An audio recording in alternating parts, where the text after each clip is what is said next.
you agree with what I'm saying, Honorable Malem?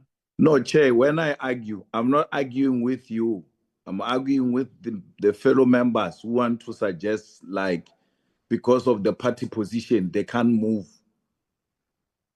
And what I'm saying is, it doesn't work like that.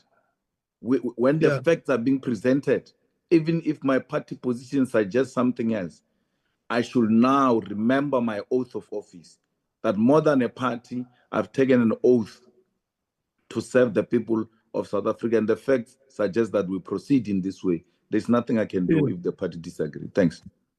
And you also agree that we must allow members to go and study this for understanding. Well, that's your diplomatic way of getting out of it. But otherwise, as long as you're not rejecting the opinion, I'm happy. Let's go. No, look, we agree that let's live with what Parliament has given us.